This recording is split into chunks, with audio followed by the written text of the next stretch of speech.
தேவன் நம்மை தமக்காக தெரிந்து கொண்டிருக்கிறார். தேவன் நம்மை தமக்காக தெரிந்து கொண்டிருக்கிறார். அவர் தம்முடைய ஜனத்திற்காக வருகிறவராய் இருக்கிறார். தேவன் தம்முடைய ஜனத்திற்காக வருகிறவராய் இருக்கிறார். இந்த காலை நேரத்திலும் நான் உங்களோடு பகிர்ந்து கொள்ளுகிற தேவ செய்தி, நம்முடைய தேவன் வருவார். நம்முடைய தேவன் வருவார். எத்தனை பேர் ஆமென்னு சொல்றீங்க? இந்த திடன் கொள்ளும் ஆண்டினுடைய கடைசி மாதத்திலும் ஆண்டவர் நம்மை திடன் கொள்ள சொல்லுகிறது எதன் நிமித்தமாக என்றால், நான் வருகிறேன், நீ தைரியமாயிரு. நான் வருகிறேன், நீ திடமாயிரு. நான் வருகிறேன், எனவே நீ தைரியமாயிரு. ஆண்டவர் நம்மை பலப்படுத்துகிற ஒரு பகுதி என்னவென்றால், நீங்கள் திடன் கொள்ளுங்கள், நான் வருகிறேன் என்று சொல்லுகிறார். இந்த மாதத்துக்காக கர்த்தர் கொடுத்த வார்த்தையை முதலாவது வாசிக்கலாம். ஏசாயா தீர்க்கதரிசன புத்தகம் 35ஆம் அதிகாரம் 4ஆம் வசனம் மனம் பதறுகிறவர்களை பார்த்து சொல்லுகிற ஒரு வார்த்தை. ஏசாயா 35:4.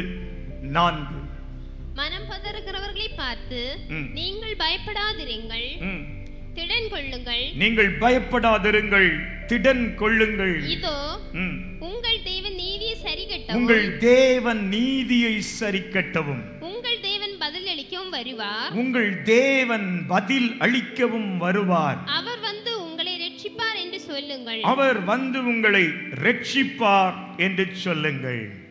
திடன் கொள்ளுங்கள், இதோ உங்கள் தேவன் வருவார். திடன் கொள்ளுங்கள், இதோ உங்கள் தேவன் வருவார். சங்கீதங்களின் புஸ்தகம் 50ஆம் சங்கீதம் 3ஆம் வசனத்தில் இருந்து இன்றைய செய்தியை நாம் கேட்போமாக. சங்கீதம் 50:3 வாசிக்க கேட்போம். நம்முடைய தேவன் வருவார். போதும், நம்முடைய தேவன் வருவார். ஆசாப் பாடலை பாடும்போது அவன் எழுதுகிற வார்த்தை வரிகள் என்னவென்றால், அவர் சொல்லுகிறார், நம்முடைய தேவன் வருவார், நம்முடைய தேவன் வருவார். நீங்களும் அந்த வார்த்தையை ஒருக்கா சொல்லுங்க பார்க்கலாம். இன்னும் ஒருக்கா, இன்னும் ஒரு சத்தமா பக்கத்தில் இருக்கிறவங்க கையை பிடிச்சு சொல்லுங்க, நம்முடைய தேவன் வருவார். ஓ, நம்முடைய தேவன் வருவார். வலது பக்கத்தில் சொன்னீங்கன்னா இடது பக்கத்திலையும் சொல்லிக்கோங்க. பக்கத்தில் இருக்கிறவங்க பிள்ளைகள் கையையும் பிடிச்சு சொல்லுங்க, நம்முடைய தேவன் வருவார். ஹல்லேலூயா. இது மாறாத சத்தியம். இதை விசுவாசிக்கிறவர்கள் கரங்களை உயர்த்தி ஒரு விஷயம் சத்தமா கர்த்தரை மகிமைப்படுத்தலாமா? ஹல்லேலூயா. எப்பொழுது வருவார்? நம்முடைய தேவன் வருவார். அதை நம்பாத ஒருவர் இங்கே இல்லை என்று நான் விசுவாசிக்கிறேன். நீங்கள் அனைவருமே அந்த நம்பிக்கை உடையவர்கள் என்பதை நினைக்கிறேன். நீங்கள் சொன்ன அறிக்கையின்படி நம்முடைய தேவன் வருவார். நம்முடைய தேவன் வருவார். அவர் God will come. நம்முடைய தேவன் வருவார். ஆசாப் சொல்லுகிறபடியே வேதத்தில் அநேக நேரம் இந்த வார்த்தை உறுதிப்படுத்தப்பட்டு கொண்டு வருகிறது. ஏதோ ஒரு இடத்தில் மாத்திரம் அவர் வருவார் என்று சொல்லப்படவில்லை. அவருடைய வருகை பல நேரம், அதே போல் அவருடைய வருகையை குறித்து சொல்லப்பட்ட வேத வசனங்கள் பல. நம்முடைய தேவன் வருவார். இந்த வார்த்தையை கேட்டவுடன் நீங்களும் சொல்லுவீர்கள், ஆமா, இயேசு வருவார், இயேசு வருவார். இப்போ இருக்கிற காலத்திலிருந்து அவர் வருவார் என்கிற ஒரு வார்த்தை எந்த காலத்தை குறிக்கும் என்று கேட்டால், இங்கே இருக்கிறவர்கள் அநேகர் சொல்லுவீர்கள், இயேசுவின் ரகசிய வருகை என்கிற ஒன்றிலே இயேசு வருவார். எத்தனை பேர் ஆமா அதுதான் நானும் நினைச்சேன்னு சொல்றவங்க கையை வைத்து கர்த்தரை துதிங்க பார்க்கலாம். அல்லேலூயா. கையை உயர்த்தாதவங்க யாரும் இருந்தீங்களா? அவங்ககிட்ட கேட்கலாம். அப்போ வேற ஏதாவது நீங்க நினைச்சிட்டு இருக்கீங்களான்னு. நம்முடைய தேவன் வருவார் என்கிற வார்த்தையை கேட்டவுடன் இன்றைக்கு இருக்கிற சபைக்கு என்ன நினைவுக்கு வரும் என்றால், மத்திய ஆகாயத்தில் இயேசு வரப்போகிறதையே நினைக்கும் நினைவு ஓடி வரும். ஏனென்றால் நமக்கு போதிக்கப்பட்டதும் அதுவே. இனி ஒருவர் வரப்போகிறார், ஒரு நாள் வரப்போகிறார், இயேசு வரப்போகிறார், நம்முடைய தேவன் வருவார். நாம் எதிர்பார்த்திருக்கிற வருகை ஒலிவமலையின் மேல் அவர் பாதங்கள் படும் வருகையை அல்ல, பூமியை 1000 வருடம் ஆட்சி செய்ய வருவார் ஒரு வருகை இருக்கிறது, அதை அல்ல. வானத்தையும் பூமியையும் அழித்துவிட்டு புதிய வானத்தையும் பூமியையும் உண்டாக்கி பரலோக ராஜ்யத்திலே தமக்காக வாழ்ந்த பழைய ஏற்பாட்டு புதிய ஏற்பாட்டு பரிசுத்தவான்களை எல்லாம் சேர்க்கிற ஒரு வருகை இருக்கிறது. அந்த வருகையும் அல்ல, நாம் எதிர்பார்த்து கொண்டிருக்கிற அவர் வருவார்னு நிறைய பேருக்குள்ள மனசுல ஓடி வருகிற வருகை எது என்றால், இயேசுவின் ரகசிய வருகை. இயேசுவின் ரகசிய வருகை. ஆண்டவர் வருவார். யாக்கோபில் இருந்து ஒரு வேர் தோன்றின்னு ஏசாயா சொல்லும் போது அவர் எதிர்பார்த்த வருகை 2000 வருஷத்துக்கு முன்னால நடந்துச்சு. ஏசாயா எதிர்பார்த்த ஒரு வருகை, யாக்கோபில் இருந்து ஒரு வேர் துளிர்த்து நமக்கு ஒரு பாலகன் வருவாருங்கிறதெல்லாம் அவர் சொன்னது. அந்த வருகை இயேசு 2000 வருஷத்துக்கு முன்னால வந்த வருகை. ஆனா இன்னைக்கு சபை நாம் எதிர்பார்த்து கொண்டிருக்கிற நம்முடைய தேவன் வருவார்னு உடனே நம்ம கண்ணோட்டம் எல்லாம் எங்க ஓடி போகும் என்று சொன்னால், மத்திய ஆகாயத்திலே மணவாளனாய் தம்முடைய மணவாட்டியாகிய சபையை சேர்க்க வருகிறதையே நாம் நினைப்போம். உங்களிடத்திலும் கேட்டேன், உங்களில் அநேகர் ஆம் அந்த வருகை தான் நானும் எதிர்பார்த்து கொண்டிருக்கிறேன். நம்முடைய தேவன் வருவார் என்றவுடன் என்னுடைய நினைவுகள் எல்லாம் கடைசி நாளில் வரப்போகிறாரே, அதைத்தான் என் நினைவுக்கு ஓடி வருகிறது. கடைசி நாளில் வருவார் என்கிற நினைவு. ஆனால் இன்று நான் பிரசங்கிக்க போகிற தேவ செய்தி, நம்முடைய தேவன் வருவார் என்று சொல்லுவது அந்த கடைசி வருகையை நான் சொல்லவில்லை. வேறு ஒரு காரியத்தை உங்களோடு வேதத்திலிருந்து போதிக்க விரும்புகிறேன். நாம் சில நேரங்களில் வருவார் என்ற உடனே ஆமா அவர் வருவார், கடைசி நாளிலே வருவார். ஆண்டவராகிய இயேசு பெத்தானியா கிராமத்துக்கு சென்றபோது மார்த்தாள், மரியாள், லாசரு என்களுடைய வீட்டிற்கு அவர் அந்த பகுதியில் செல்லும் போதெல்லாம் போகிற வழக்கம் உண்டு. ஒரு சமயம் லாசரு வியாதியாய் இருந்த போது அவருக்கு சொல்லி அனுப்பப்பட்டது. அவரோ வர தாமதித்தார். வருவார் வருவார் வருவார் என்று காத்திருந்த மார்த்தாளும் மரியாளுக்கும் ஏமாற்றம். மரித்து 4 நாளான பின் அவர் வருகிறார். வந்து மார்த்தாளை பார்த்து ஒரு வார்த்தை சொல்லுகிறார். என்ன சொல்லுகிறார் என்றால், நீ அழாதே, உன் சகோதரன் உயிரோடு எழுந்திருப்பான், உன் சகோதரன் உயிரோடு எழுந்திருப்பான். இந்த வார்த்தையை கேட்டவுடன் மார்த்தாளுக்குள் உண்டான ஒரு எண்ணம் என்னவென்றால், என் சகோதரன் உயிரோடு எழுந்திருப்பான் ஐயா, நிச்சயம் எழுந்திருப்பான், கடைசி நாளில் எழுந்திருப்பான். இவள் தெரிஞ்ச சத்தியம், இவள் தெரிந்த விசுவாசம், இவள் அறிந்த தேவ வார்த்தை இவளுக்குள் சொல்லுகிறது, மரித்தால் ஒருவன் உயிரோடு எழும்புவான். அது எப்ப நடக்கும்? கடைசி நாளில் நடக்கும். இயேசு இவளிடத்தில் சொல்லுகிற ஒரு வார்த்தை, உன் சகோதரன் உயிரோடு எழுந்திருப்பான் என்று சொல்லி இயேசு சொன்னவுடன் இவள் கொண்ட அர்த்தம் என்ன தெரியுமா?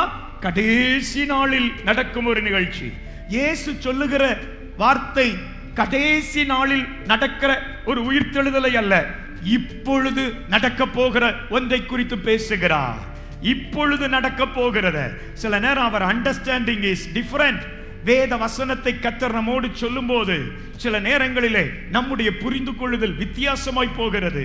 நம்முடைய தேவன் வருவார்னு சொன்ன உடனே எல்லாருடைய எண்ணங்களும் ரகசிய வருகைக்கு நேராக போனதுண்டானால், இந்த நாளிலும் நான் உங்களோடு பேசுகிறது ரகசிய வருகையில் வருகிறவரை அல்ல, இப்பொழுது நமக்காக வருகிறவரை குறித்து நான் உங்களோடு பேச போகிறேன். இதோ ரகசிய வருகையில வருவார் என்று சொல்லி என்னைக்கோ வரப்போகிற ஒருத்தர் என்று நினைத்து கொண்டிராதிருங்க. இந்த மார்த்தாள் நினைத்தது என்னவென்றால், யோவான் சுவிசேஷம் அதனுடைய 11ஆம் அதிகாரம் 23, 24 வசனங்களிலே நான் சொல்லுகிற இந்த சம்பவம் இருக்கிறது. இயேசு சொல்லுகிற வார்த்தை தான் உயிர்த்தெழும்புவான் என்று சொல்லி. அங்கே ஆசாப் சொன்னது போல நம்முடைய தேவன் வருவார் என்கிற வார்த்தையை புரிந்து கொள்ளுகிற மக்கள் பல விதத்தில் இருக்கிறார்கள். இன்று சபைக்கு நமது தேவன் வருவார் என்று சொன்னவுடன் ரகசிய வருகைக்கு நேராகவே எண்ணங்கள் ஓடும்போது, நானோ இன்று நம்முடைய எண்ணங்களை நான் இருக்கிற இடத்திலே இருக்கிற காலத்திலே வருகிற ஒருவர் எனக்கு உண்டுங்கிறதை நான் உங்களுக்கு சொல்ல விரும்புகிறேன். எனக்காக என்றோ வரப்போகிறவர் அல்ல, எனக்காக இன்று வருகிறவரை குறித்து நான் அறிந்திருக்க வேண்டும்.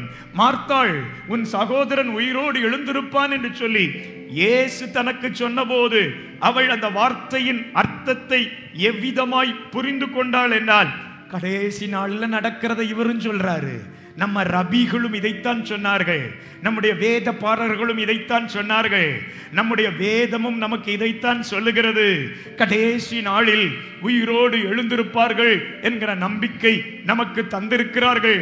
இதைத்தான் இவரும் வந்து சொல்லி என்னை ஆறுதல் படுத்துகிறார் என்று சொல்லி ஒருவேளை மார்த்தாள் நினைத்திருக்கலாம். யோவான் சுவிசேஷம் 11ஆம் அதிகாரம் அதனுடைய 23ஆம் வசனத்திலிருந்து 21 வாசிக்கலாமே. மார்த்தாள் இயேசுவினிடத்தில் வந்து, ஆண்டவரே, நீர் மாத்திரம் இங்கே முன்பாகவே வந்திருந்தீரானால், நீர் இங்கே இருந்திருந்தீரானால் என் சகோதரன் மரிக்க மாட்டான். இப்பொழுதும் நீ தேவனிடத்தில் கேட்டுக்கொள்கிறது எதுவோ அதை தேவன் உனக்கு தந்தருள்வார் என்று அறிந்திருக்கிறேன். ஆண்டவரே, நீர் எதை கேட்டுக்கொள்கிறீரோ அதை தேவன் உமக்கு தந்தருள்வார் என்று நான் உம்மை விசுவாசிக்கிறேன். இயேசு அவளை நோக்கி, உன் சகோதரன் உயிர்த்தெழுந்திருப்பான் என்றார். நீ இவ்வளவு விசுவாசிக்கிறேன்னு சொல்றியே, அப்படி என்றால் நான் ஒரு வார்த்தை சொல்லுகிறேன், உன் சகோதரன் உயிர்த்தெழுந்திருப்பான் என்றார். உன் சகோதரன். ஒரு கான்டெக்ஸ்டுக்காக இந்த பகுதியை உங்களோடு சொல்லுகிறேன். இந்த பகுதி வருவார் என்றவுடன் நம்முடைய நினைவு ஓடி மத்திய ஆகாயத்தின் வருகைக்கு போக வேண்டாம். இன்று வரப்போகிறவரையும் நீங்கள் அறிந்து கொள்ளுங்கள். எனக்காக இன்னைக்கு ஒருத்தர் வருவார், எனக்காக ஒருவர், எனக்கு இங்கே வருகிற கர்த்தர் இருக்கிறார். மத்திய ஆகாயத்தில் ஒரு நாள் வருவார் தான், ஆனால் அதற்கு முன்பாக இன்று வருவார் என்கிறதை நீங்கள் புரிய வேண்டும். மார்த்தாளுக்குள் புரியாத ஒரு சத்தியத்தை புரிய வைக்கிறார். உயிர் தெழுந்திருப்பான் என்றவுடன் இவள் என்ன தெரியுமா பதில் சொல்லுகிறார்? உயிர் தெழுந்திருப்பான் என்றார். 24ஆம் வசனம். அதற்கு மார்த்தாள், ஆண்டவரே, there is a period for resurrection. உயிர்த்தெழுதல் நடக்கிறதற்கு ஒரு காலம் ஒன்று வைத்திருக்கிறேன். எக்காலம் தொனிக்கும், அப்பொழுது கிறிஸ்துவுக்குள் மரித்தவர்கள் முதலாவது எழுந்திருப்பார்கள். அந்த கூட்டத்தில் என் சகோதரன் லாசரு உங்களை நம்பி இருந்தான் அல்லவா, உம்மை ஏற்றுக்கொண்டவன் அல்லவா, உமக்காக வாழ்ந்தவன் அல்லவா, எனவே இவனும் உயிரோடு எழுந்திருப்பான். சிலர் கடைசி நியாய தீர்ப்புக்காக உயிரோடு எழும்புவார்கள். சிலர் இயேசுவுக்காக வாழ்ந்தவர்கள் எக்கால சத்தத்துக்காக எழும்புவார்கள். இந்த மார்த்தாள் சொல்லுகிறாள், என்ன சொல்லுகிறாள்? உயிர்த்தெழுதல் நடக்கும் கடைசி நாளிலே அவனும் எழுந்திருப்பான் என்று அறிந்திருக்கிறேன் என்றார். சற்று யோசித்து பாருங்கள். இயேசு சொன்னதின் அர்த்தம் என்ன? இவள் புரிந்து கொண்டதின் அர்த்தம் என்ன? இயேசு சொன்னது என்ன அர்த்தத்தில் தெரியுமா? உன் சகோதரன் உயிரோடு எழும்புவான், உன் சகோதரன் உயிர் தெழுந்திருப்பான் என்கிற வார்த்தையை சொல்லுகிறார். உன் சகோதரன் உயிர் தெழுந்திருப்பான். இது இயேசு சொன்ன வார்த்தை. அவர் என்ன அர்த்தத்தில் தெரியுமா சொன்னாரு? இப்போ எழும்புவான், இப்போ உயிரோடு எழும்புவான். இதைத்தான் இயேசு கருத்தில் கொண்டு மார்த்தாளோடு பேசுகிறார். மரித்து 4 நாள் ஆயிற்று, கல்லறையில் வைக்கப்பட்டிருக்கிறார். இயேசு அழுதார், துக்கத்தை பகிர்ந்து கொண்டார். மார்த்தாளும் கல்லறைக்கு ஓடி வந்திருக்கிறாள், அழைக்கப்பட்டவளாய் வந்திருக்கிறார். இயேசு அவளோடு கூட பேசுகிறார். உன் சகோதரன் உயிர் தெழுந்திருப்பான் என்று சொல்லுகிறார். இவளுக்கு உடனே புரிஞ்சது என்ன தெரியுமா? ஆமா, கடைசி நாளிலே இல்லம்மா மார்த்தாளே, இல்லை, உன்னோடு பேசிக்கொண்டிருக்கிற தெய்வம் கடைசி நாளில் மட்டும் எழுப்ப வல்லவர் அல்ல, இப்பொழுதும் உனக்காக கிரியை செய்ய வல்லவராயிருக்கிறார். இப்பொழுதும் எத்தனை பேர் விசுவாசிக்கிறீங்க?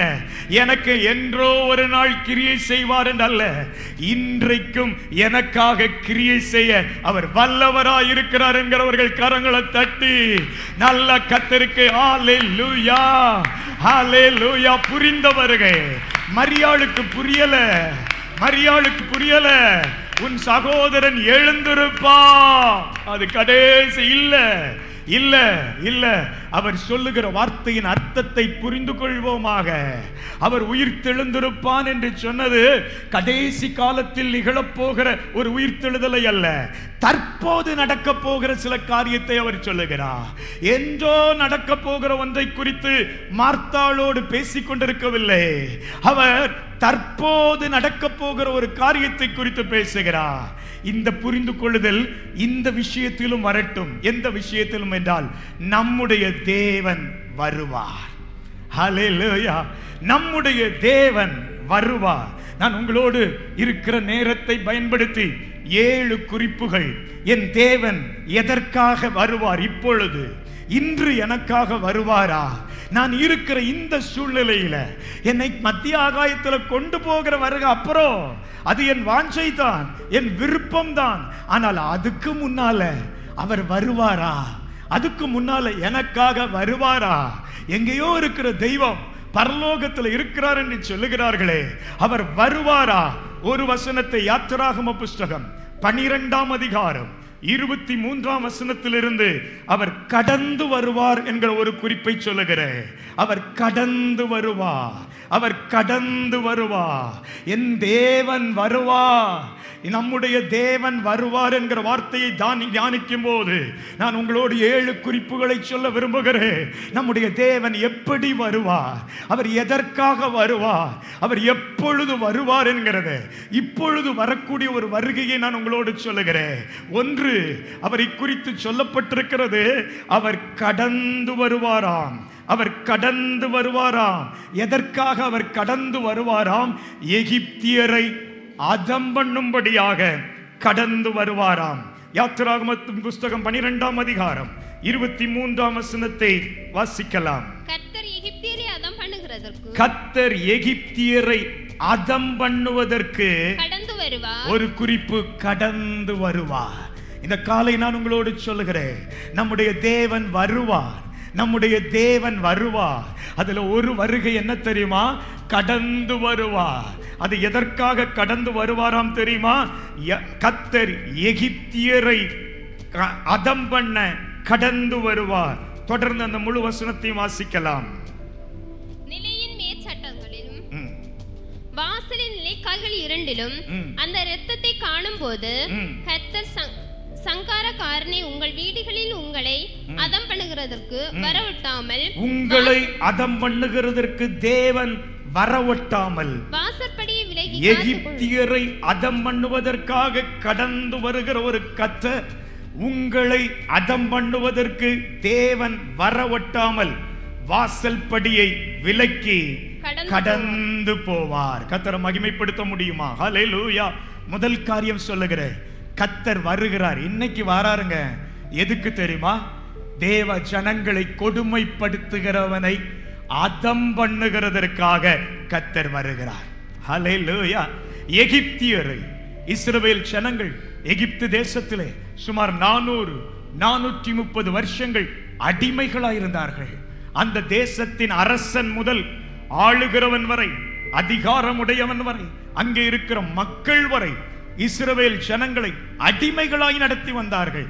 அடிமைகளாய் 430 வருஷம் பொறுத்திருந்த கர்த்தர் அதுவரை அவர் வரவில்லை. தம்முடைய ஜனங்கள் இஸ்ரவேலுக்குள்ளே, எகிப்துக்குள்ளே இஸ்ரவேலர் அடிமைகளாய் பெருகிக் கொண்டிருந்த காலத்திலே கர்த்தரை நோக்கி கூக்குரலிட்ட போது, ஆண்டவரை நோக்கி அதிகமாய் அழைத்த போது, அந்த பரலோகத்தில் வீற்றிருக்கிறவர் கடந்து வருகிறார். ஒன்றை நான் உங்களுக்கு உறுதியாய் சொல்ல முடியும், எங்கே கர்த்தருடைய ஜனங்கள் நெருக்கப்படுகிறார்களோ, எங்கே கர்த்தருடைய ஜனங்கள் உபத்திரவத்தை அனுபவிக்கிறார்களோ, அவர்களை விடுவிக்க தேவன் கடந்து வருகிறார். நீங்க நெருக்கப்படுற இடத்துல, நீங்க துன்பப்படுகிற இடத்துல, சில கொடிய மனிதர்களுடைய கையில கிறிஸ்தவர்கள் மாட்டியிருக்கிறார்கள். சில நேரம் தேசம் தேவ ஜனங்களை இந்த எகிப்து கொடுமைப்படுத்தினது போல ஏசாயா தீர்க்க தரிசன புத்தகத்திலே அதனுடைய 19ஆம் அதிகாரம் 1ஆம் வசனத்திலே எகிப்தை அதம் பண்ண வருகிறவரை குறித்து தீர்க்கதரிசி ஏசாயா கூறுகிற வார்த்தையை நீங்கள் வாசிக்கும்படியாய் கேட்கிறேன். எகிப்தின் பாரம், எகிப்துக்கு மேல வரப்போகிற ஒரு பாரம், எகிப்தின் மேல் வரப்போகிற வேதனை, என் ஜனத்தை வேதனைப்படுத்துகிறவர்களுக்கு நான் பாரத்தை வைக்க போறேன். என் பிள்ளைகளை அடிமைப்படுத்தினவர்களை நான் பாரப்படுத்தும்படியாய் நான் வரப்போகிறேன். அவருடைய ரகசிய வருகைக்கு முன்னால அவர் அதம் பண்ணும் ஒரு வருகை இருக்கிறது. தம்முடைய பிள்ளைகளுக்காக அவர் இறங்கி வருகிறார். ஏசாயா சொல்லுகிற வார்த்தை என்ன தெரியுமா? 19ஆம் அதிகாரம் அதனுடைய 1ஆம் வசனத்தை வாசிக்கலாம். எகிப்தின் பாரம் இதோ, கர்த்தர் வேகமாக மேகத்தின் மேல் ஏறி எகிப்துக்கு வருவார். அவர் வருகிற வருகையில ஒண்ணு எங்க தெரியுமா?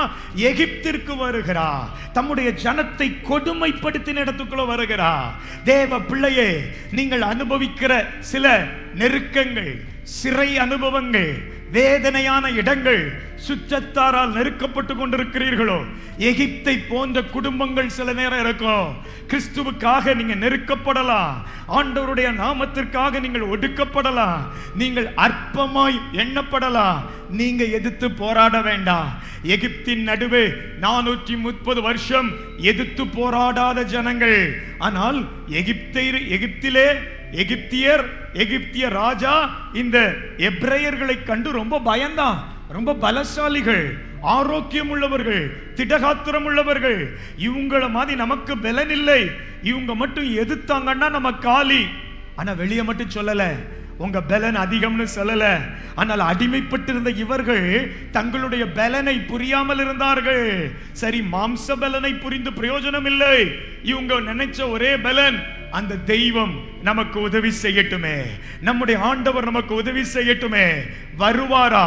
430 வருஷம் எகிப்துக்குள்ள இறங்காத ஒரு கர்த்தர் இறங்குகிறார் தம்முடைய ஜனத்தை விடுவிக்கிறதற்கு.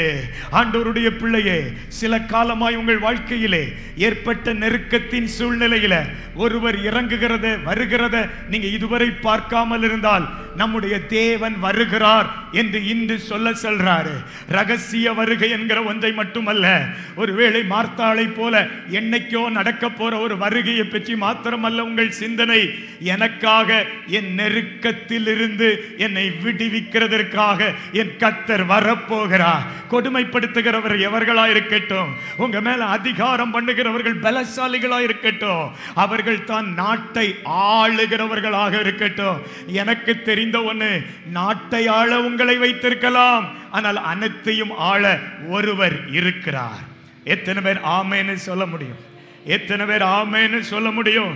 எத்தனை பேர் மறுபடியும் ஆமேன்னு சொல்ல முடியும்? ஆளுகையை உங்கள் கையில் கொடுத்தவர் ஒருவர் இருக்கிறார். அவர் இறங்கி வருவார். எதற்காக என்றால், எகிப்தே, நீ என் ஜனத்தை ஒடுக்கிக் கொண்டிருக்கிறாய், என் ஜனத்தை வேதனைப்படுத்தி கொண்டிருக்கிறார். வேதனையின் ஊடாக சில நேரங்கள் உங்கள் வாழ்க்கை இருக்கலாம். சில குடும்பங்களிலே சில சகோதரிகள் மிக ஒடுக்கப்படுகிற நிலைமைகள், அற்பமாய் எண்ணப்பட்டு, உங்க வீட்டுல செல்ல பிள்ளையா நீங்க வளர்ந்திருக்கலாம். உங்க அப்பா உங்களை அவ்வளவு நேசித்திருப்பா, உங்க தாய் அவ்வளவு அன்பு கூர்ந்தார்கள், உங்க சகோதரர்கள் உங்க மேல வச்ச பாசம் அதிகம். இன்னைக்கு உங்க கணவர், உங்க சகோதரன் உங்களை நேசிக்க விடுவதில்லை. சில துன்பங்களை அனுபவிக்கிற எகிப்தின் பாடுகளுக்குள் இருக்கிறவர்களுக்காக இந்த காலை கர்த்தர் சொல்லுகிற வார்த்தை என்னவென்றால், உனக்காக நான் இப்பொழுது வருகிறேன். உன்னை நெருக்கினவர்களை அதம் பண்ணும்படியாக, உன்னை ஒடுக்கினவர்களை விசாரிக்கும்படியாக, உன்னை ஒடுக்கினவர்களை. யாத்திராகமத்தின் புஸ்தகம் 12ஆம் அதிகாரத்திலே 12ஆம் வசனத்தை எடுப்போமா? யாத்திராகமம் 12ஆம் அதிகாரம் 12ஆம் வசனம். தேசமெங்கும் கடந்து போகிறார் நம்முடைய தேவன் வருகிறாரே. தேசமெங்கும் கொடுமைப்படுத்தின தேசமெங்கும் கடந்து போகிறார். வாசிக்கலாம் அந்த வசனத்தை. அந்த ராத்திரியிலே நான் எகிப்து தேசம் எங்கும் கடந்து போய் நான் எகிப்து தேசம் எங்கும் அதம் பண்ணும்படியாக எகிப்திற்கு வருகிறவர் தேசம் எங்கும் கடந்து போய் எகிப்து தேசத்திலுள்ள மனிதன் முதல் மிருக ஜீவன்கள் மட்டும் முதற் பேராய் இருக்கிறவைகளை எல்லாம் அதம் பண்ணி எகிப்து தேவர்களின் மேல் நீதியை செலுத்துவேன், நானே கர்த்தர்.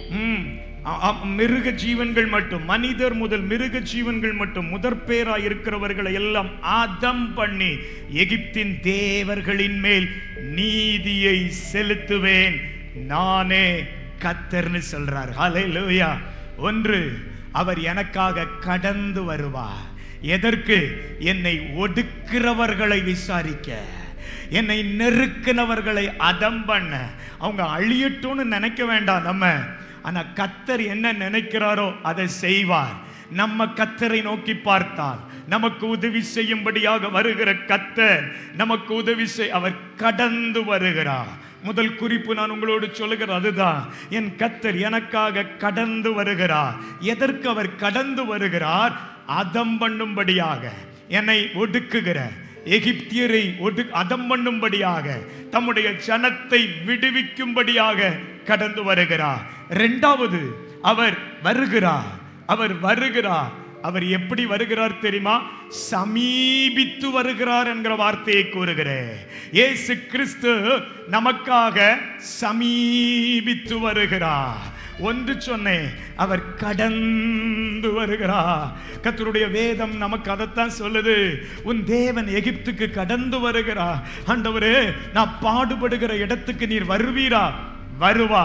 சாத்ராக், மேஷாக், ஆபேத்நேகோவுக்கு எங்க தீய கொளுத்தி 7 மடங்கு அந்த அக்கினியை சூடாக்கி இவர்களை வேதனைப்படுத்தினார்களோ அந்த இடத்திற்கு ஒருத்தர் கடந்து வந்தார். ஹல்லேலூயா. நெருக்கப்படுகிறவர்களுக்கு மீண்டும் சொல்லிக் கொண்டிருக்கிறேன். இரண்டாவது குறிப்புக்கு நான் உங்களிடத்தில் சொல்ல வந்த போதும் மீண்டும் உணர்த்தப்படுகிறேன். நீங்கள் எரிகிற சூளை போல சில இடத்துல வேதனை அனுபவித்து, ஆண்டவரே என்னை இவ்வளவு வேதனைப்படுத்துறாங்கன்னு சொல்லி நீங்கள் எங்கே கலங்கினீர்களோ அங்கே ஒருத்தர் கடந்து வருகிறார் உங்களை அந்த இடத்திலிருந்து விடுவிக்க. நீங்கள் ஒரு அற்புதத்தை காணப்போகிறீர்கள், நீங்கள் ஒரு விடுதலையை காணப்போகிறீர்கள். இந்த ஜனங்கள் எகிப்திலிருந்து கர்த்தராலே விடுவிக்கப்பட்டார்கள். கடந்து வருகிற கர்த்தர் இவர்களை விடுவித்தார், எகிப்தியரை அடம்பண்ணினார். இரண்டாவது குறிப்பு, நம்முடைய தேவன் வருவார். எப்படி? சமீபமாய் வருவார். கர்த்தரை துதிக்கலாமா? ஹல்லேலூயா. சமீபமாய் வருவார். He will come very near to you. அவர் எப்படி வருவார்? மத்திய ஆகாயத்தில் வருவது தூரத்தில் நிற்கிறது. ஆனா நான் சொல்லுகிற வருகை என்ன தெரியுமா? சமீபமாய் வருவார். அவர் மிக சமீபமாய் வருவார், மிக சமீபமாய் வருவார். சில நேரங்களிலே தேசத்தின் பிரதமர்கள், தேசத்தின் முதலமைச்சர்கள் சில இடங்களிலே போகும்போது, இன்னைக்கு நிறைய மக்களோடு போகிறார்கள். அன்னைக்கு இந்திரா காந்தி காலம், ராஜீவ் காந்தி காலம், எம்ஜிஆரின் காலம், அவங்கள பார்க்கறதுக்காகவே ரோட்ல இருப்பாங்க. அவங்கள பார்க்கறதுக்காகவே அவங்க வண்டியில, கூண்டு வண்டியில சில நேரம் போகும்போது கையை காட்டிட்டு போவாங்க. அதுவே சில நேரம் பெரிய சந்தோஷத்தை உண்டாக்கக்கூடியதாக இருக்கும். நான் ஒரு சமயம் சிறு பிள்ளையாக இருக்கும்போது என்னுடைய ஊரின் வழியாக தேசத்தின் பிரதமர் ராஜீவ் காந்தி அவர்கள் வருகிறார்கள் என்ன, அந்த அழகான வளர்த்தியான மனிதனை பார்க்க வேண்டும் என்கிற ஆசை. இன்னைக்கு செல்போன்ல உடனே பார்த்துடுறோம். இன்னைக்கு தொலைக்காட்சியில், அன்னைக்கு தொலைக்காட்சிகள் கூட கிடையாது. தொலைக்காட்சிகள் எங்க வீட்டுல எல்லாம் டிவியே அன்னைக்கு கிடையாது, இன்னைக்கு இருக்குது. அன்னைக்கு டிவி வாங்கக்கூடாது, டிவி வாங்கினா பாவம் என்று சொல்லப்பட்ட ஒரு காலத்தில் வாழ்ந்தும் போதித்தும் இருந்த என்னுடைய பெற்றோர்கள் தான். டிவியே கிடையாது. அப்போ பிரதமரை பார்த்ததே இல்லை. பார்க்கணும்னு போய் பல மணி நேரம் ஒரு பெரிய காத்திருப்புக்கு சந்தோஷம் என்ன தெரியுமா? அவர் வந்த ஜீப் அவரை நிறுத்திட்டு இறங்கி பக்கத்துல வந்து எல்லாருக்கும் கை கொடுத்தா எனக்கும் தொடர ஒரு பாக்கியம் கிடைச்சு. இது ஒண்ணும் பெரிய வெற்றி கிடையாது. ஒரு நாள் கர்த்தரை பார்க்கிறது தான் நமக்கு சந்தோஷம். ஆனா சமீபித்து வந்தது ஒரு பெரிய மகிழ்ச்சி. ஆமென். எங்கேயோ தூரத்துல இருந்து ஹெலிகாப்டர்ல இருந்து கையை காட்டிட்டு கொஞ்சம் பூவை போட்டுட்டு ஆன நம்மளும் பார்த்து 2 துளி உள்ள விழுந்து தூணு துப்பிட்டு போற கூட்டமும் இல்லை. சில நேரத்தில் அவங்க பக்கத்துல வந்துட்டாங்கன்னா ஐயா பெரிய சந்தோஷம். சிலர் உடனே இப்பன்னா செல்ஃபி எடுத்து விடுவார்கள், டக்குன்னு அதை பெருசா போட்டோ எடுத்து போட்டு விடுவார்கள், நான் கூட இருந்தேன் என்று சொல்லி.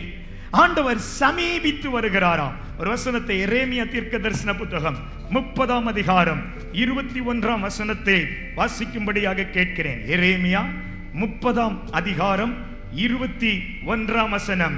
கிட்டே வருகிற ஒரு கர்த்தர், நான் சொல்லுகிற 2வது காரியம், எனக்கு சமீபமாய் வருகிற ஒரு கர்த்தர். வாசிக்கலாம் 21ஆம் வசனத்தை. அவர்களுடைய பிரபு அவர்கள் ஒருவனாய் இருக்க, அவர்களுடைய பிரபு அவர்களில் ஒருவராய் இருக்க, அவர்களுடைய அதிபதி அவர்கள் நடுவில் இருந்து தோன்றுவார். இயேசுவை குறித்து சொல்லப்படுகிற தீர்க்க தரிசனமான வார்த்தை இது. அவர்கள் நடுவில் இருந்து தோன்றுவார், அவரை சமீபித்து வர பண்ணுவேன். தேவன் என்ன தெரியுமா செய்வார்? அந்த எழும்புகிற அந்த அதிபதியை அல்லது இயேசுவை என்ன செய்வார் தெரியுமா? அவரை சமீபித்து வர பண்ணுவேன். அவர் சமீபித்து வருவார், அவர் ஜனங்களுக்கும் சமீபித்து வருவார். என்னிடத்தில் சேரும்படி தன் இருதயத்தை பிணைப்படுத்துகிற இவர் யார் என்று கர்த்தர் சொல்லுகிறார். இந்த வசனம் என்ன தெரியுமா சொல்லுகிறது? ஒருவரை நான் எழுப்புவேன், அவர் என்ன தெரியுமா செய்வார்? அவர் ஜனங்களுக்கும் சமீபமா வருவார், ஜனங்களையும் எனக்கு சமீபமாய் கொண்டு வருவார்.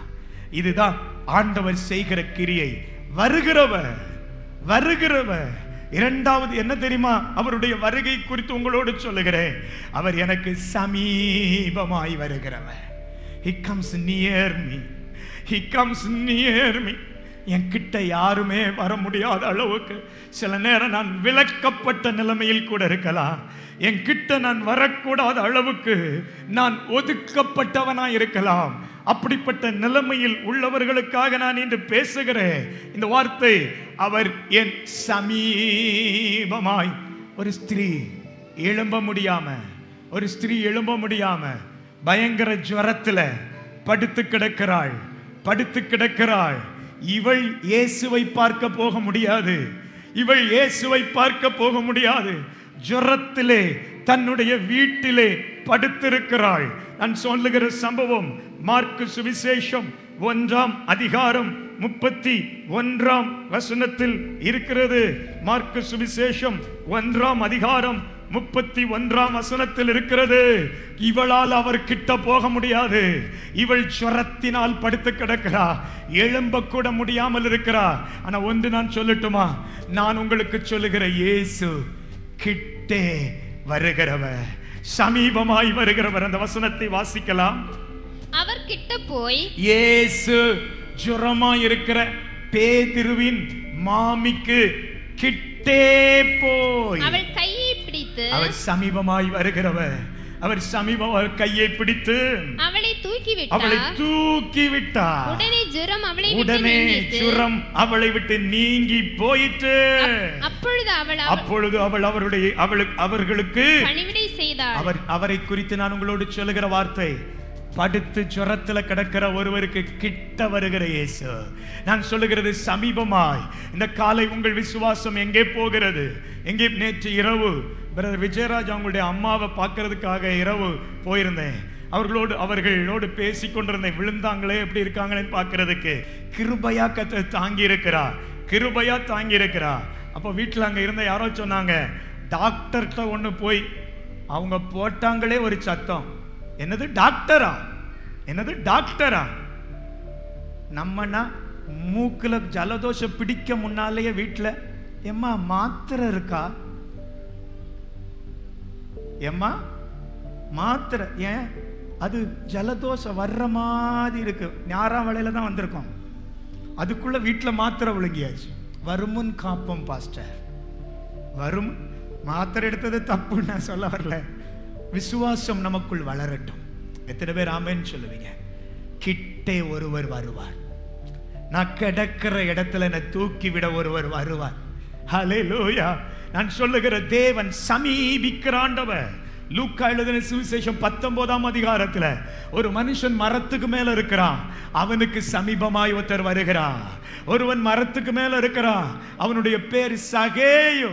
அவனுடைய பேர் சகேயு. இவன் இவன் மரத்துக்கு மேல இருக்கிறான். இவன் கிட்ட ஒருத்தர் வருகிறார். ஆண்டவராகிய இயேசுவை யார் என்று நான் சொல்லுகிறேன் என்றால், அவர் சமீபித்து வருகிற தேவன். சகேயுவுக்கு சமீபமா வருகிறார். அவன் நினைச்சான் இப்படி வருவார், இப்படி வருவார், இப்படி வருவார், அப்படி போவார். இல்லப்பா, இப்படி வருவார், இப்படி வருவார், இப்படி வருவார், நீ இருக்கிற இடத்துல நிற்பார். யாராவது உண்டா? எதுக்கு? ஆமா, நான் இருக்கிற இடத்துல உங்களுக்கெல்லாம் பஸ் நிற்கவே நிற்காது. நீங்க கையை காட்டுனா கூட, சில இடத்துல பஸ் ஸ்டாப்ல நின்னுட்டு கை காட்டுவாங்க. அந்த பஸ்ஸுக்காரன் நிற்காம போவான். இவங்க போடுவாங்களே சாபம் அந்த டிரைவருக்கு. நான் போகணும்னு நிற்கிறேன், நிறுத்த மாட்டேங்கிறான், நிறுத்த மாட்டேங்கிறான். ஆண்டவர் வருகிறார். அப்படியே போட்டுமா நிக்கட்டுமா? அப்படியே போட்டுமா? நம்ம அருகே வந்து நிக்கட்டுமா? நிக்கட்டும். ஹல்லேலூயா. நான் சொல்லிக்கிட்டேங்க, என் சமீபமாய் வந்து என் அருகே நிற்பாராக. ஹல்லேலூயா. நான் இரத்த வெள்ளத்துல நான் கிடந்த போது, என் தாயில் இருந்து நான் பிறக்கும் போது இரத்த வெள்ளத்துல கிடக்கும் போது, இனி பிழைப்பான் என்று சொல்ல ஒருவரும் இல்லாத போது, என் அருகே கடந்து வந்த ஒருத்தர் நின்று என்னை பார்த்து சொன்னார், பிழைத்திரு என்று சொன்னார். ஏசாயா அப்படிதான் சொல்லுகிறார். நம்முடைய பிறப்பின் வர்த்தமானம் அப்படியாங்கோ. நம்ம பிழைச்சது எப்படி தெரியுமா? ஒருத்தர் சமீபமாய் வந்ததினால் நாம் பிழைத்துக் கொண்டோம். இங்கே எத்தனை பேர் அப்படி சொல்ல முடியும்? என் சமீபமாய் வந்த ஒருவர் இயேசு, அவரால் நான் பிழைத்துக் கொண்டேன்கிறவர்கள் கரங்களை உயர்த்தி கர்த்தருக்கு ஒரு மகிமையை செலுத்தலாமா? ஹல்லேலூயா. அவர் சமீபமாய் வருகிறவர்.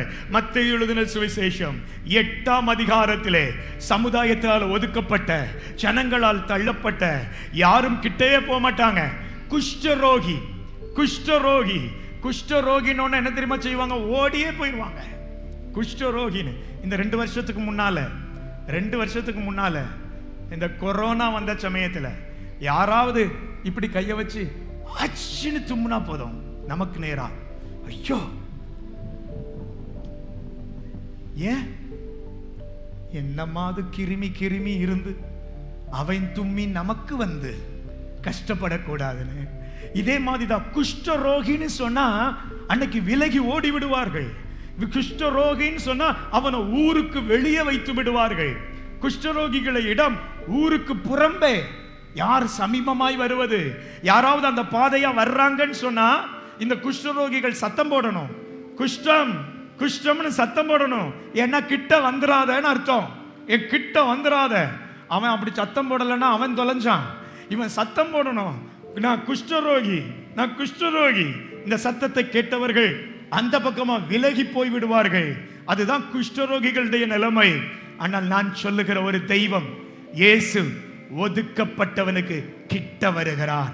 அதைத்தான் நீங்கள் அங்கே மத்தேயு சுவிசேஷம் 8ஆம் அதிகாரம் 2-3 ஆகிய வசனங்களில், மத்தேயு சுவிசேஷம் 26ஆம் அதிகாரம் 6ஆம் வசனத்தில், மார்க்கு சுவிசேஷம் 14ஆம் அதிகாரம் 3ஆம் வசனத்தில், இதிலெல்லாம் 2 குஷ்டரோகிகள், பெத்தானியாவில் உள்ள ஒரு குஷ்டரோகியின் வீட்டுக்கே இயேசு போகிறார்.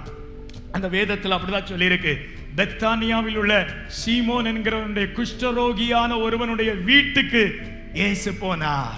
இயேசு குஷ்டரோகிக்கு கிட்ட போய் அவனை தொட்டு சுகமாக்குகிறார். அன்பு தேவ பிள்ளையே, 2வது சொல்றேன், எனக்கு சமீபமாய் வருகிறவர், ஜுரமா வியாதியா படுக்கைக்கு கிட்ட யாரும் வரமாட்டாங்க, யாரும் வரமாட்டாங்க.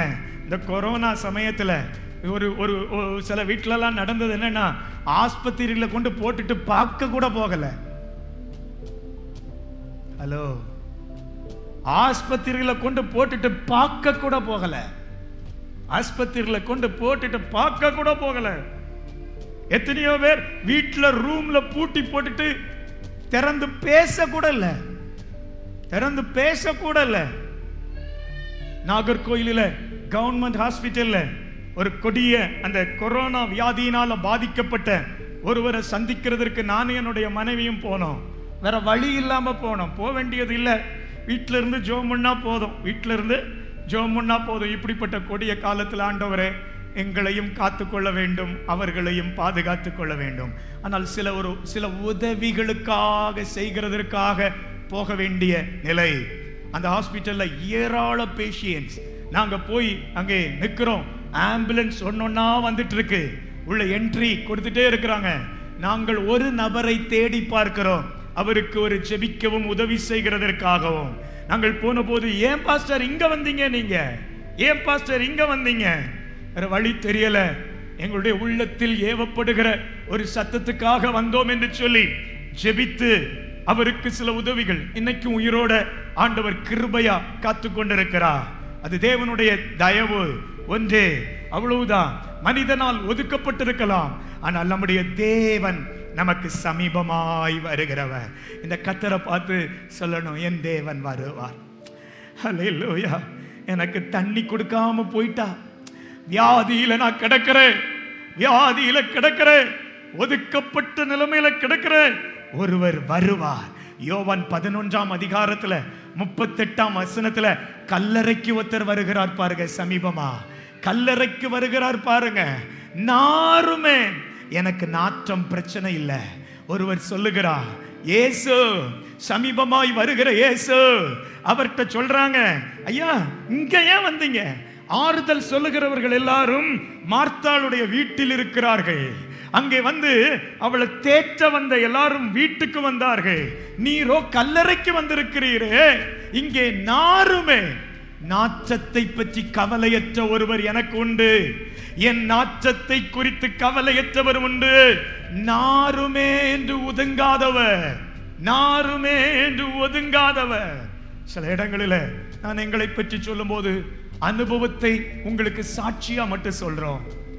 நானும் என்னுடைய மனைவியை சில இடங்களில் செபிக்க போன போது வாந்தி எடுக்கக்கூடிய நிலைமை. அப்படிப்பட்ட படுக்கையில மோஷன், படுக்கையில டாய்லெட் போய் யாரும் சுத்தம் பண்ணாம உள்ள போனாலே ஐயோ உள்ள போக முடியாத நிலைமை. திருச்சி பட்டணத்துல நாங்கள் ஊழியம் செய்யும் போது என் தாயாரோடு நான் ஊழியத்துல செல்லும் போது அப்படிப்பட்ட சில வீட்டுக்கு போவாங்க. எங்க அம்மா சொல்லுவாங்க, நீ வெளியே நில்டா சொல்லிட்டு அந்த தாயாருக்கு கழுவி தொடச்சி, பிள்ளைகள் கிடையாது, ஒரு ஆடு மேய்க்கிற ஸ்திரீ, ஆடு மேய்க்கிற வயதான பெண்மணி, இந்து குடும்பத்திலிருந்து ரட்சிக்கப்பட்டு வந்தவர்கள். அவருடைய கணவர் அவங்களும் ஆடு மேய்க்கிறவங்க. ஒரு ஆக்சிடென்ட்ல அவங்க இறந்து போனாங்க. அவங்க கணவர் கொடிய மரணம். அது நல்ல மனுஷன், ஆனா இந்து சகோதரன், ஆடுகளை மேய்க்கிறவர். அந்த திருச்சியினுடைய சர்ச்சினுடைய அந்த தஞ்சாவூர் மெயின் ரோட்ல அவர் கிராஸ் பண்ணும்போது ஒரு பைக்குக்காரை அடித்தவர் விழுந்தவர் வயதானவர் இறந்தார். ஆனா அவருக்கு வாயில சாராயத்தை ஊத்தி ஹாஸ்பிட்டல் கொண்டு போய் குடிச்சிருந்து விழுந்து மரித்தார்னு சொன்னாங்க. அவருக்கு நல்லா தெரியும் குடிக்கவே மாட்டார்னு. கொடிய மரணம். அந்த தாய் மட்டும் அந்த வீட்டில் முதிர் வயதுல அவங்க சொன்னது எங்கிட்ட, பாஸ்டர் எங்க சொத்தெல்லாம் உங்க பிள்ளைகளுக்கு எழுதி தாரேன். எங்க அப்பாட்ட சொன்னாங்க, உங்க சொத்த என் சொத்தெல்லாம் நான் மரிச்ச பின்னால எனக்கு பிள்ளைகள் இல்லை, உங்க பிள்ளைகளுக்கு எழுதி தாரேன், பத்திரம் எழுதுங்க, இந்தாங்க பத்திரம்னு சொன்னாங்க. எங்க அப்பா சொன்னது, உங்க கணவருடைய அண்ணனுக்கு பிள்ளைகள் உண்டா, உங்க கணவருடைய தம்பிக்கு பிள்ளைகள் உண்டா, அவங்க பேர்ல எழுதி வைங்கன்னு சொன்னாங்க. அப்புறம் அதுக்கு சம்மதிச்சு எழுதினாங்க. அந்த விசுவாசம் உள்ள தாய் கடைசி காலத்துல படுக்கையில மோஷன் போயிருப்பாங்க. எங்க அம்மா போய் கழுவாங்க. கிறிஸ்துவின் அன்பு ஒன்றே. அதைத்தான் நான் சொல்ல வருகிறேன். யாருமே சமீபமாய் வராதிருக்கும் போது ஒருவர் என் கிட்டே வருகிறார். ஹல்லேலூயா. ஆசாரியன் விலகி போகிறார், லேவியன் விலகி போகிறார், ஒரு சமாரியன் கிட்டே வந்து எண்ணெயை வார்த்து, லூக்கா சுவிசேஷம் 10ஆம் அதிகாரம் 34ஆம் வசனத்துல, திராட்சரசத்தை வார்க்கிற ஒருவர் என் கிட்டே வருகிறார், என் காயத்திலே என்னை தூக்கி விடுகிற ஒருவர் என் கிட்டே வருகிறார் என்று சொல்லுகிறேன். லூக்கா 7ஆம் அதிகாரம் 14ஆம் வசனத்தை பார்த்தால், வாலிபனுக்கு கிட்டே வருகிறார். இயேசு வாலிபனுக்கு கிட்டே வருகிறார். ஏன் தெரியுமா? அவர் வர வேண்டியதாயிற்று. அவன் செத்த நிலைமையில இருக்கிறார். அந்த வாலிபன் செத்த நிலைமையில இருக்கிறார். வேதம் சொல்லுகிறது, இயேசு பாடையின் அருகே வந்து பாடையை தொட்டார், வாலிபன் பிழைத்தான். கர்த்தரை மகிமைப்படுத்தலாமா? எத்தனை பேர் ஹல்லேலூயா? நான் இரண்டாவது சொல்லுகிறேன், அவர் கிட்டே வருகிறவர், அவர் சமீபமாய் வருகிறவர், நமது அருகே வருகிறவர் என்று நான் உங்களுக்கு சொல்லுகிறேன். நம் அருகே, நம் அருகே, நம் அருகே வருகிறவர். மூன்றாவது குறிப்பு, ஒன்று சொன்னேன், எனக்காக கடந்து வருகிறார். என்னை அடிமைப்படுத்துகிற, கொடுமைப்படுத்துகிறவர்களை அதம் பண்ணவும், என்னை விடுவிக்கவும் வருகிறார். இரண்டாவது நான் உங்களுக்கு சொன்னேன், அவர் என் சமீபமாய் வருகிறார்.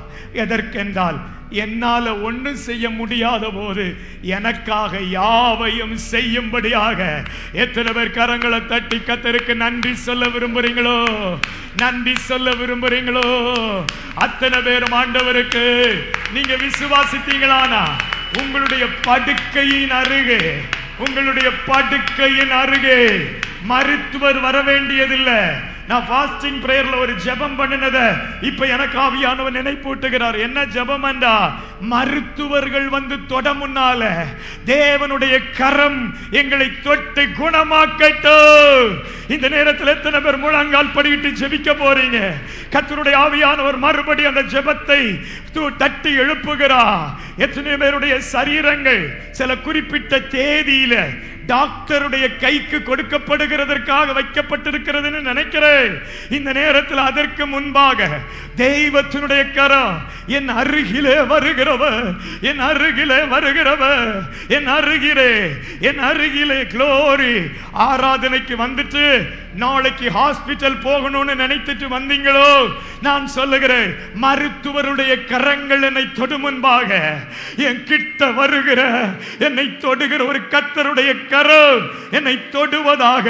எத்தனை பேருக்கு தொடுதல் தேவையோ இந்த நேரத்தில் நீங்க ரபாலாரா சமீபித்து வருகிறவர், ஏதோ மத்திய ஆகாயத்தில் வருகிறவர் என்று மட்டுமல்ல, இதோ என் அருகிலே, இதோ என் அருகிலே. சகேயுவே, நீ நிற்கிற இடத்திலே, நீ இருக்கிற இடத்திலே வந்தவர் கடந்து போவார் என்று நினைக்காத, உனக்காக நிற்கிறவர். குஷ்ட ரோகத்தோடு கூட, கொடிய ரோகத்தோடு கூட, யாருமே உன் வியாதியிலே உனக்கு உதவி செய்யாதிருக்கும் போது, இந்த காலை நேரத்திலே நான் பிரசங்கிக்கிற ஒருவர் சமீபமாய், அவர் சமீபமாய் இருக்கையில் அவரை நோக்கி கூப்பிடுங்க. அவர் சமீபம். When the God is near to you, when the God is near to you. எனக்கு நல்லா தெரியுது இந்த இடத்துல கர்த்தர் மிக சமீபமாய் இன்னைக்கு இந்த இடத்துல ரபாலாலா ஹஷபோ ரகாலாரா.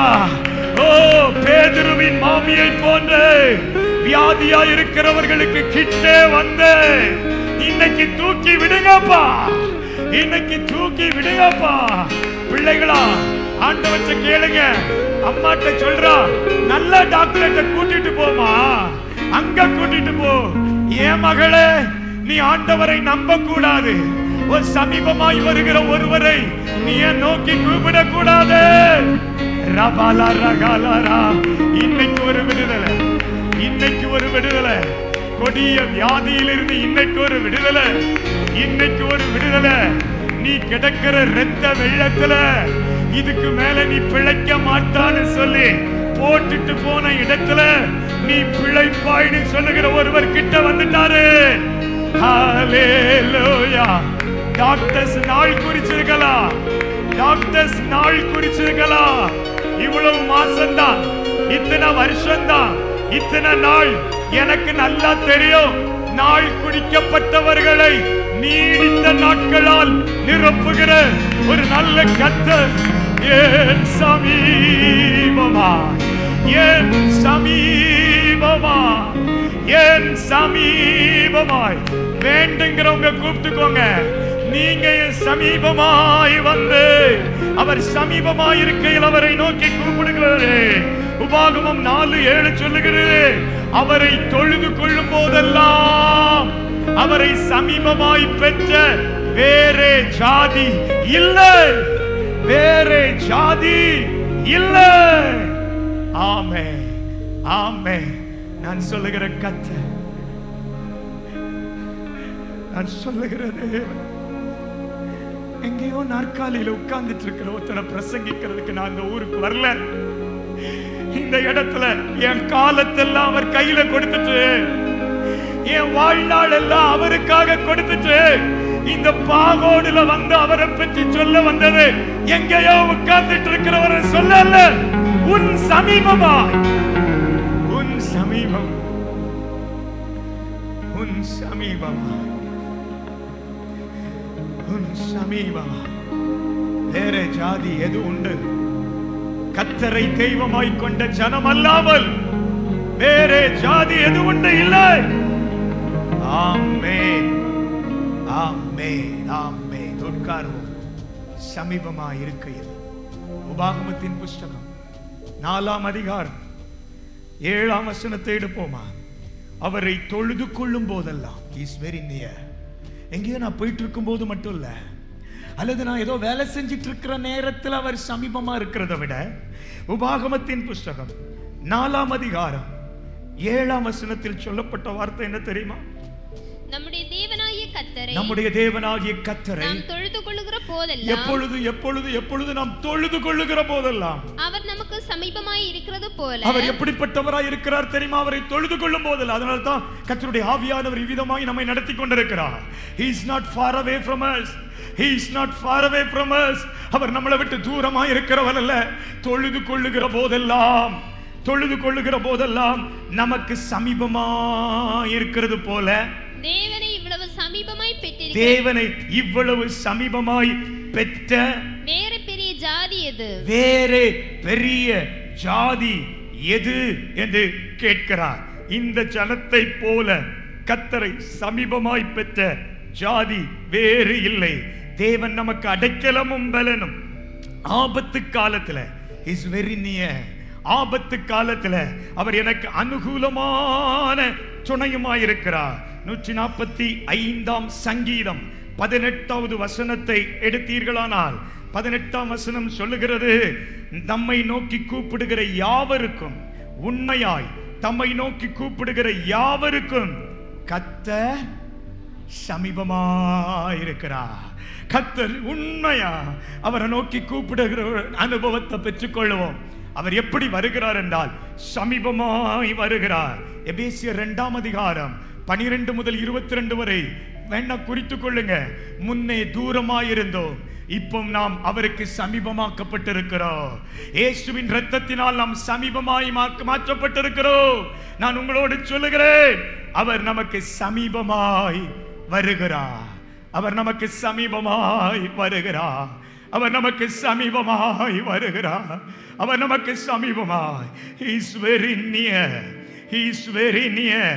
காயப்பட்டவர்களின் அருகே அவர் சமீபமாய் வருகிறார். நொறுக்கப்படுகிறவர்களுக்கு சமீபமாய் வருகிறார். ஒதுக்கப்பட்டவர்களுக்கு சமீபமாய். அன்னைக்கு குஷ்டரோகின்னு சொன்னா ஊர் ஏத்துக்கிடாது, சபை ஏத்துக்கிடாது, குடும்பம் ஏத்துக்கிடாது, தள்ளி இருக்கணும், விலகி இருக்கணும். எண்ணாகமத்தின் புஸ்தகம் 12ஆம் அதிகாரத்துல 9ஆம் வசனத்துல ஒரு குஷ்டரோகம் வந்த மிரியாமை குறித்து வேதமே சொல்லுது. ஆண்டவரே சொல்றாரு. பழைய ஏற்பாட்டின் அனுபவம் என்ன தெரியுமா? குஷ்டரோகிக்கு கிட்டையும் யாரும் போவதில்லை. ஆனால் புதிய ஏற்பாட்டின் அனுபவம் என்ன தெரியுமா? ஒரு இரட்சகர் ஒதுக்கப்பட்டவர்களுக்கு அருகில் போகிறார். எண்ணாகமத்தின் புஸ்தகத்திலே 12ஆம் அதிகாரத்திலே 9 முதல் 15 வரை உள்ள வசனங்களில் அந்த வாதியை சொல்லி நான் ஜெபிக்க போகிறேன். ஜெபித்து நிறைவு செய்ய போகிறோம். 2 காரியம் தான் என்னால் முடிந்தது சொல்ல. பரவாயில்லை, எனக்காக வருகிறவர், எனக்காக வருகிறவர் என்கிற சிந்தை நமக்குள் இருப்பதாக. அந்த மிரியாமை பற்றி என்ன தெரியுமா சொல்லப்பட்டது? குஷ்டரோகம் வந்தது உண்டானால் 7 நாட்கள் விலகி இருக்கட்டும், விலகி இருக்கட்டும், பாளையத்தை விட்டு விலகி இருக்கட்டும். கிட்ட போக யாரும் முற்பட மாட்டார்கள். கிட்ட போக யாரும் முற்பட மாட்டார்கள். அந்த வசனத்தை எடுப்போமா? எண்ணாகமத்தின் புஸ்தகம் 12ஆம் அதிகாரம் 9ஆம் வசனத்தை வாசிக்கலாம். கர்த்தருடைய கோபம் அவர்கள் மேல் மூண்டது.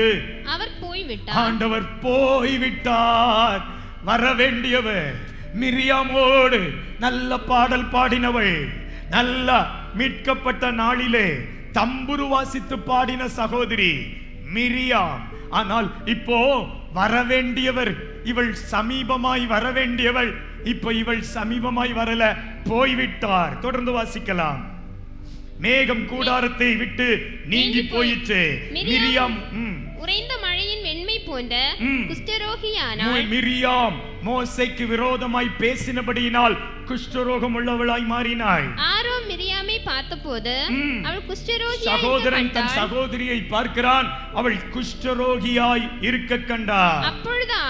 அப்பொழுது ஆரோன் மோசேயை நோக்கி சொல்லுகிறான், என் ஆண்டவனே, நாங்கள் புத்தீனமாய் செய்த நாங்கள் அவளோடு நானும் உண்டு, நாங்கள் புத்தீனமாய் செய்த இந்த பாவத்தை எங்கள் மேல் சுமத்தாதிரும். நான் சுமத்தலப்பா, கர்த்தர் சுமத்தி இருக்கிறார், சுமத்தாதிரும்.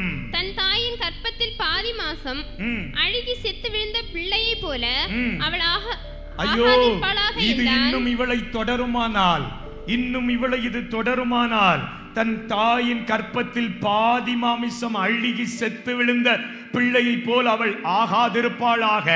ஏன்னா அவளை பிடிச்சது கொடிய வியாதி. இவள் கிட்ட யாரு போவா?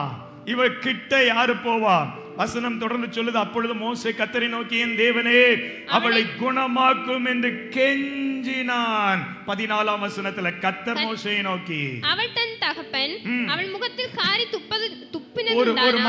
ஒரு மனுஷன் தன் பிள்ளையினுடைய முகத்திலே காரி துப்பக்கூடிய அளவுக்கு அவள் நடந்தது உண்டானால் அவள் 7 நாள் வெட்கப்பட வேண்டாமோ?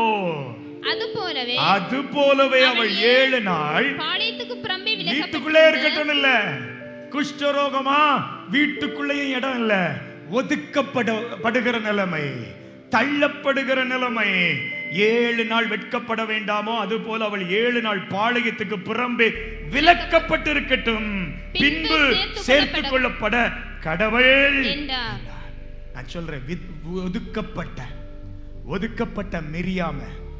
ஒதுக்கப்பட்ட மிரியாம மறுபடி பாளையத்துக்குள்ள கொண்டு வந்தது அந்த தேவனாகிய கர்த்தர். ஹல்லேலூயா. ஊரெல்லாம் சொல்லியிருக்கலாம், கோத்திரங்கள்லாம் சொல்லியிருக்கலாம், சிஸ்டர் முன்ன நல்லா பாடும், சிஸ்டர் முன்ன நல்லா பாடும், நல்ல மியூசிக் வாசிக்கும். மிரியாம் தம்புரோடும் நடனத்தோடும் எகிப்திலிருந்து வெளியே வந்த போது, சிவந்த சமுத்திரத்தை கடந்த போது பாடி துதித்தவள். ஆனால் சில காரியத்தினால் வாழ்க்கையில் குஷ்டரோகம், ஒதுக்கப்படுகிறாள் 7 நாளைக்கு. ஆனா மறுபடி ஒதுக்கப்பட்டவளை குணமாக்கி தேவன் தம்முடைய பாளையத்துக்குள்ள சேர்த்துக் கொண்டார். நான் 2 காரியத்தை இன்று சொன்னேன். ஜெபிக்க போறோம். நம்முடைய தேவன் வருவார். எதுக்கு? ஒன்னு கடந்து வருவார், எகிப்தியரை அதம் பண்ண. 2வது சமீபமாய் வருவார், எனக்கு உதவி செய்ய. ஜெபிக்கலாமா? நம்ம எல்லாரும் ஜெபிக்கலாமா? கர்த்தரை நோக்கி பார்க்க போகிறோம், இயேசுவை நோக்கி நாம் எல்லாரும் ஜெபிக்க போகிறோம். எல்லாரும் கர்த்தரிடத்துல ஆண்டவரே வருவார். இன்னைக்கு பக்கத்துல வருகிறார், சமீபத்துல வருகிறார். 18 வருஷமா கொடிய வியாதியோடு இருந்த ஒரு ஸ்திரீக்கும் இயேசுவுக்கு இடையே இருந்த இடைவெளி குறையுது. இயேசுவுக்கும் ஒரு ஸ்திரீக்கும் இடையே இருந்த ஒரு இடைவெளி குறையுது. முன்னே தூரமாயிருந்தவை இப்பொழுது சமீபமாய் வருகிறார். ஹல்லேலூயா, ஹல்லேலூயா, ஆமென். ஹல்லேலூயா, ஹல்லேலூயா, ஹல்லேலூயா, ஹல்லேலூயா, ஹல்லேலூயா. ஆண்டவரே, ஜெபிக்கலாமா? எல்லாரும் ஜெபிக்கலாமா? ஆமென் அப்பா இயேசுவே. ஹல்லேலூயா, ஹல்லேலூயா, ஹல்லேலூயா, ஹல்லேலூயா, ஹல்லேலூயா. ஸ்தோத்திரம். அவர் வருகிறார் என்கிற சத்தத்தை கேட்கும் போது இன்னைக்கு கர்த்தர் கொடுக்கிற வார்த்தை என்ன தெரியுமா? எகிப்தை அதம் பண்ணும்படியாய் வருகிறேன். உன்னை ஒடுக்கினவர்களின் நடுவே இருந்து உன்னை விடுவிக்க வருகிறேன். சில இடத்துல நீ ஒடுக்கப்பட்டு கொண்டிருக்கிறாய். வேலை ஸ்தலத்துல சில நேரம் ஒதுக்கப்பட்டு கொண்டிருக்கிறாய் என்றால், நீ வாழுகிற இடத்திலே ஒதுக்கப்பட்டு கொண்டிருக்கிறாய். உன்னுடைய சொந்தங்களின் நடுவே நீ ஒதுக்கப்பட்டு கொண்டிருக்கிறாய். ஒடுக்கப்பட்டு சிலர் கடன்காரர்களால ஒடுக்கப்பட்டிருக்கிறீர்களோ? இருக்கிறீர்களோ இன்னைக்கு இந்த வார்த்தையை சொல்லி ஜெபிங்க. ஆண்டவரே, என்னை விடுவிப்பார் யாரும் இல்லை, என்னை விடுவிப்பார் யாரும் இல்லை என்று நினைத்தேன். நான் உம்மை நோக்கி கதறி கூப்பிடுகிறேன், உம்மை நோக்கி கதறி கூப்பிடுகிறேன். என்னை தீவிரமாய் வந்து, ஆத்திரமாய் வந்து என்னை விடுவிக்கிறவராய், என்னை விடுவிக்கிறவராய், என்னை விடுவிக்கிறவராய். பிரதர், உங்களுடைய நெருக்கம் என்னைக்கு இருக்க போகிறது இல்ல. இதே இடத்துல நீங்க உங்க நெருக்கத்தில் இருந்து கர்த்தரால் விடுவிக்கப்பட்டு சாட்சி சொல்ல போறீங்க. சாட்சி இன்னைக்குள்ள செய்தி உங்க உள்ளத்தில் ஆழமாய் பதியட்டும். நம்முடைய தேவன் வருவார், அவர் கடந்து வருவார், அவர் சமீபமாய் வருவார், அவர் கடந்து வருவார். வியாதிகளில வியாதிகளில வியாதிகளில அறிக்கையிடுங்க, குற்றங்களை அறிக்கையிடுங்க, அவரை மட்டும் நோக்கி பார்த்து கூப்பிடுங்க. என்கிட்ட நீங்க வந்தா போதப்பா, நீங்க வந்தா போதப்பா. என் கஷ்டத்துல யாரும் எனக்கு தண்ணி கூட தரலங்கிற நிலைமையில சில நேரம் இருக்க வேண்டியது வந்தாலும் பரவாயில்லை. ஆகாரே, ஆகாரே, நீ தள்ளப்பட்டவள், நீ தள்ளப்பட்டவள், நீ தள்ளப்பட்டவள். வனாந்தரத்திலே உன் பிள்ளையோடு அலைந்து திரிகிறவள். உன் பிள்ளைகள் தள்ளினார்களோ, வனாந்தரத்திலும் உன் அருகே வருகிற ஒரு தெய்வம் உண்டுங்கிறத நான் உனக்கு சொல்லுகிறேன். அவர் உன்னை நடத்துவார், அவர் உன்னை நடத்துவார், அவர் உன்னை நடத்துவார். க்ளோரி. கொடிய வியாதிகள் நீங்கி போவதாக, நீங்கி போவதாக.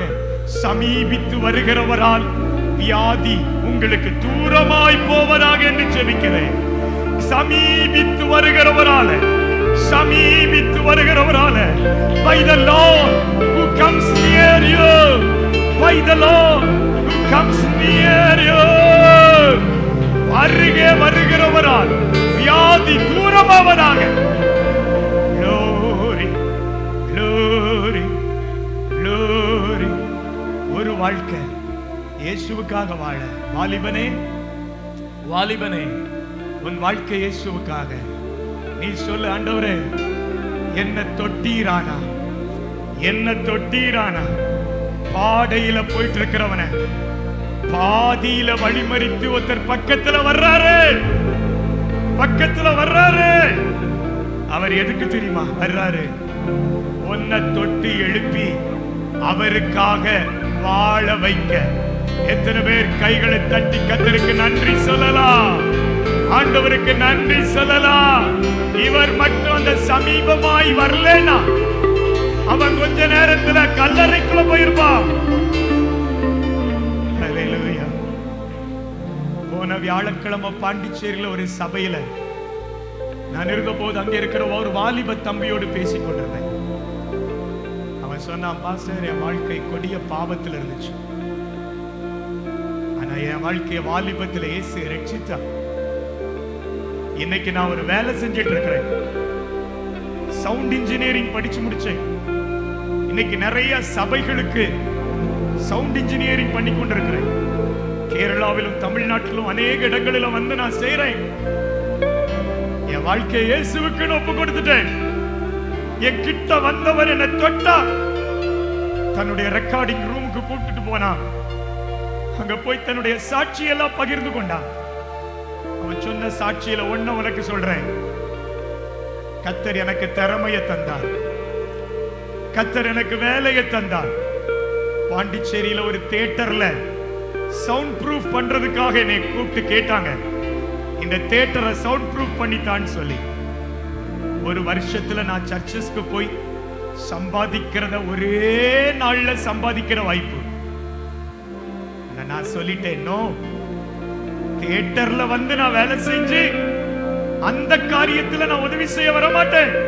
கர்த்தர் எனக்கு கொடுத்திருக்கிற இந்த கிருபையை கர்த்தருக்காக மட்டும் பயன்படுத்துவேன். ஒரு வாலிபன் சொன்னானே. இன்று இயேசுவுக்காக எழுப்புகிற வாலிபர்கள் எத்தனை? ஆண்டவரே, பாடையின் அருகே உன்னை தூக்கிட்டு போறாங்க. ஞான ஸ்நானத்துக்கு ஒப்புக்கொடு. இன்னைக்கு ஞான ஸ்நானத்துக்கு ஒப்புக்கொடு. வாழ்க்கை வரப்போகுது. ஒரு புதிய ஜீவனுக்கு வாழ்க்கை வரப்போகுது. ஹல்லேலூயா. நான் ஜெபித்து நிறைவு செய்கிறேன். எங்கள் பரலோகத்தின் நல்ல பிதாவே, இன்னைக்கு உம்முடைய ஜனத்துக்குள்ள ஏதோ செய்து கொண்டிருக்கிறத ஆவியில உணர்கிறப்பா, ஆவியில உணர்கிறப்பா. உங்க வார்த்தை அவ்வளவுதான். தேவன் வருகிறார் என்கிற ஒரு வார்த்தை சொல்றீங்க. இந்த வார்த்தையை சொல்லுகிறேன். கடந்து வருகிறவரே, இதோ சமீபமாய் வருகிறவரே, உடைய பிள்ளைகளுக்காக இந்த வாரத்துல கடந்து வருகிறீர். இந்த வாரத்துல சமீபமாய் வருகிறதை காண்கிறார்கள். அவரை தொழுது கொள்ளுகிற போதெல்லாம் நீ சமீபமாய் வருகிறதற்காக ஸ்தோத்திரம். உடைய பிள்ளைகளை ஆசீர்வதிக்கிறேன் ஆண்டவரை, ஆசீர்வதிக்கிறேன். 18 வருஷம் பெரும்பாடோடு இருந்த ஸ்திரீ சமீபிக்கிறாய். எனக்கும் ஆண்டவருக்கு இடையே ரொம்ப தூரம் வேண்டாம், கிட்ட வருவேன். சமீபம் ரொம்ப சமீபமான போது அற்புதம் உண்டாயிற்று. உடைய பிள்ளைகள் அற்புதங்களை பெறுவார்களாக என்று சொல்லிக்கிறேன். உம்முடைய கிருபை உள்ள கரத்தில் முற்றிலுமாய் தாழ்த்தி தருங்க. இயேசுவின் மூலம் ஜெபிக்கிறோம் எங்கள் நல்ல பிதாவே.